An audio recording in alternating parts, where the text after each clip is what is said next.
शिवपुराण भक्त गुरु शिवपुराण रुद्र संहिता में आज आपको नारद जी का भगवान विष्णु को क्रोधपूर्वक फटकारना और सांप देना, फिर माया के दूर हो जाने पर पश्चातापूर्वक भगवान के चरणों में गिरना और शुद्धि का उपाय पूछना था। भगवान विष्णु का उन्हें समझा बुझाकर शिव का महात्म्य जानने के लिए ब्रह्मा जी के पास जाने का आदेश और शिव के भजन का उपदेश देना। यह कथा आपको शिवपुराण में सुनाऊंगा। आप इस कथा को ध्यानपूर्वक सुने और इस कथा को लाइक एंड सब्सक्राइब जरूर करें। भगवान शिव तुम्हारा कल्याण करेंगे। कथा सुनिए। सूजी कहते हैं महर्षि माया मोहित नारद मुनि उन दोनों शिवगणों को यथोचित सांप देखकर भी भगवान शिव के इच्छावश मोह निद्रा से जाग न सके। वे भगवान विष्णु के किए हुए कवट को याद करके मन में दुष्क्रोध लिए विष्णुलोक को गए और संवेदना पाकर प्रज्वलित हुई अग्निदेव की भांति क्रोध से जलते हुए बोले। उनका ज्ञान नष्ट हो गया था, इसीलिए वे दुर्वचन पूर्ण व्यंग सुनाने लगे। नारद जी ने कहा, हरे तुम बड़े दुष्ट हो, कपटी हो और समस्त विश्व को मोह में डाले रहते हो। दूसरों का उत्साह या उत्कर्ष तुमसे सहा नहीं जाता। तुम माया हो, तुम्हारा अंतकरण मलिन है। पूर्व काल में तुम्ही ने मोहनी रूप धारण करके कपट किया और सुरों को वारणी मदिरा पिलाई, उन्हें अमृत नहीं पीने दिया। छल कपट में ही अनुराग रखने वाले हरे, यदि महेश्वर रुद्र दया करके विष न पी लेते तो तुम्हारी सारी माया उसी दिन समाप्त हो जाती। विष्णुदेव कपटपूर्ण चाल तुम्हें अधिक प्रिय हैं, तुम्हारे स्वभाव अच्छा नहीं है, तो भी भगवान शंकर ने तुम्हें स्वतंत्र बनाया दिया है। तुम्हारी इस चाल ढाल को समझकर अब वे भगवान शिव भी पश्चाताप करते होंगे। अपनी वाणी रूप वेद की प्रमाणिकता स्थापित करने वाले महादेव जी ने ब्राह्मण को सर्वोपरि बतलाया है। हरे इस बात को जानकर आज मैं बलपूर्वक तुम्हें ऐसी सीख दूंगा जिससे तुम फिर कभी कहीं भी ऐसा कर्म नहीं कर सकोगे। अब तक तुम्हें किसी शक्तिशाली या तेजस्वी पुरुष से पाला नहीं पड़ा था, इसीलिए आज तक तुम निडर बने हुए हो। और परंतु विष्णु, अब तुम्हें अपनी करनी का पूरा पूरा फल मिलेगा। भगवान विष्णु से ऐसा कहकर माया मोहित नारद मुनि अपने ब्रह्म तेज का प्रदर्शन करते हुए क्रोध से खिन्न होते और सांप देते हुए बोले, विष्णु तुमने स्त्री के लिए मुझे व्याकुल किया है, तुम इसी तरह सबको मोह में ढालते रहते हो। यह कपटपूर्ण कार्य करते हुए तुमने जिस स्वरूप से मुझे संयुक्त किया था उसी स्वरूप से तुम मनुष्य हो जाओ और स्त्री के वियोग का दुख भोगो। तुमने जिन बानरों के समान मेरा मोह बनाया था वही उस समय तुम्हारे सहायक हो। तुम दूसरों को स्त्री विरह का दुख देने वाले हो, अथवा स्वयं भी तुम्हें स्त्री के वियोग का दुख प्राप्त हो। अज्ञान से मोहित मनुष्य के समान तुम्हारी स्थिति हो। अज्ञान से मोहित हुए नारद जी ने मोहवश श्री हरि को जब इस तरह सांप दिया तब उन्होंने शंभु की माया की प्रशंसा करते हुए उस सांप को स्वीकार कर लिया। तदनंतर महालीला करने वाले शंभु ने अपनी उस विश्व मोहनी माया को, जिसके कारण ज्ञानी नारद मुनि भी मोहित हो गए थे, खींच लिया। उस माया के तिरोहित होते ही नारद जी पूर्वक शुद्ध बुद्धि से युक्त हो गए। उन्हें पूर्वत ज्ञान प्राप्त हो गया और उनकी सारी व्याकुलता जाती रही। इससे उनके मन में बड़ा विस्मय हुआ। वे अधिकाधिक पश्चाताप करते हुए बारंबार अपनी निंदा करने लगे। उस समय उन्होंने ज्ञानी को भी मोह में डालने वाले भगवान शंभु की माया की सराहना की। तदनंतर यह जानकर कि माया के कारण ही मैं भ्रम में पड़ गया था, यह सब कुछ मेरा माया जनित भ्रम ही था। विष्णु शिरोमणि नारद जी भगवान विष्णु के चरणों में गिर पड़े। भगवान श्री हरि ने उन्हें उठाकर खड़ा कर दिया।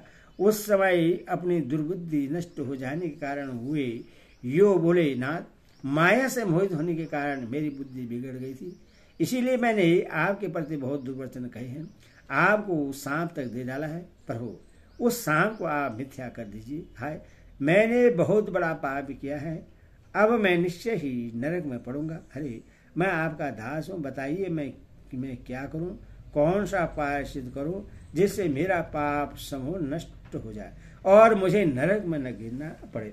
ऐसा कहकर शुद्ध बुद्धि वाले शिरोमणि नारद जी पुनः भक्ति भाव से भगवान विष्णु के चरणों में गिर पड़े। उस समय उन्हें बड़ा पश्चाताप हो रहा था। तब श्री विष्णु ने उन्हें उठाकर मधुर वाणी में कहा।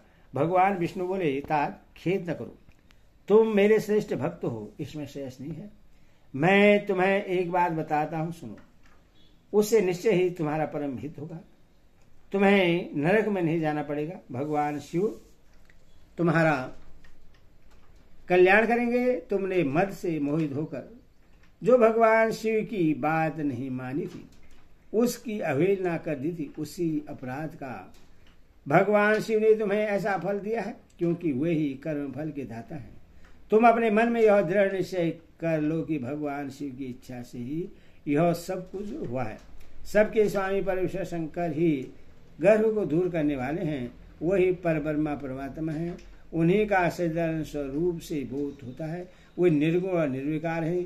सत्य रज और तम इन तीनों गुणों से परे है। वे ही अपनी माया को लेकर ब्रह्मा विष्णु और महेश इन तीनों रूपों में प्रकट होते हैं।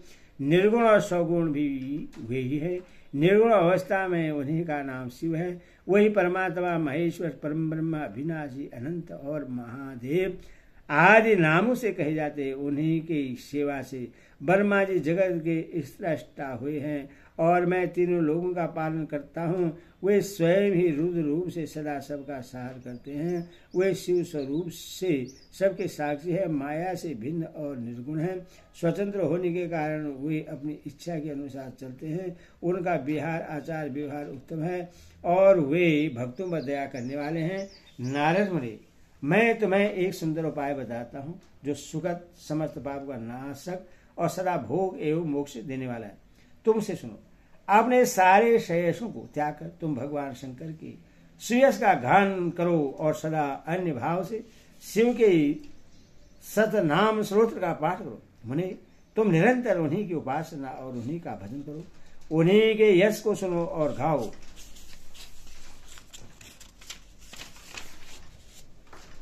तथा प्रतिदिन उन्हीं की पूजा अर्चना करते रहो। नारद, जो शरीर मन और वाणी की तरह भगवान शंकर की उपासना करता है, उससे पंडित या ज्ञानी जानना चाहिए, वह जीवन मुक्त कहलाता है। शिव इस नाम रूपी दवादल से बड़े बड़े पातकों के असंख्य पर्वत अनायास भस्म हो जाते हैं।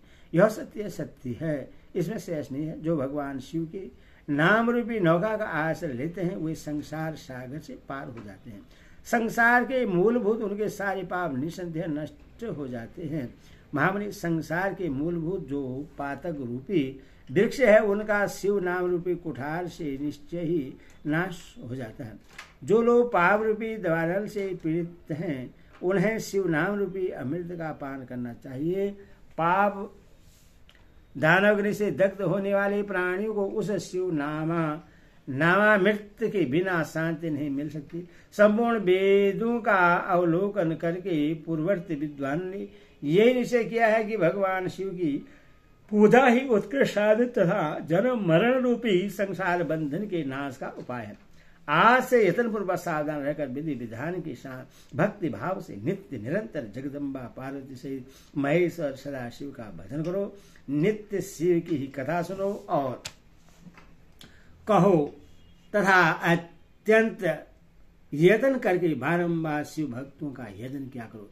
मनुष्य अपने हृदय में भगवान शिव के उज्जवल चरणा बिंदु की स्थापना करके पहले शिव के तीर्थ में विचरो।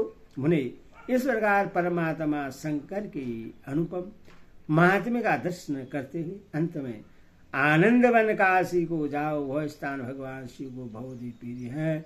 वहां भक्ति पूर्वक विश्वनाथ जी का दर्शन पूजन करो। विशेषतः उनकी स्तुति वंदना करके तुम निर्विकल्प श्रेयस रहित हो जाओगे। नारद जी, इसके बिना तुम्हें मेरी आज्ञा से भक्ति पूर्वक अपने मनोरथ की सिद्धि के लिए निश्चय ही ब्रह्मलोक में जाना चाहिए। वहां अपने पिता ब्रह्मा जी की विशेष रूप से स्तुति वंदना करके तुम्हें प्रसन्नतापूर्वक हृदय से बारंबार शिव महिमा के विषय में प्रश्न करना चाहिए। ब्रह्मा जी शिव भक्त में श्रेष्ठ हैं। वे तुम्हें बड़ी प्रसन्नता के साथ भगवान शंकर का महात्म्य और सतनाम स्तोत्र सुनाएंगे। मुने, आज से तुम शिव आराधना में तत्पर रहने वाले शिवभक्त हो जाओ और विशेष रूप से मोक्ष के भागी बनो। भगवान से तुम्हारा कल्याण करेंगे। इस प्रकार प्रसिद्ध हुए भगवान विष्णु नारद मुनि को प्रेम पूर्वक उपदेश देकर श्री शिव का श्रवण बंधन और स्तवन करके वहां से अंतर्ध्यान हो गए। ओम नमः शिवाय। ओम नमः शिवाय।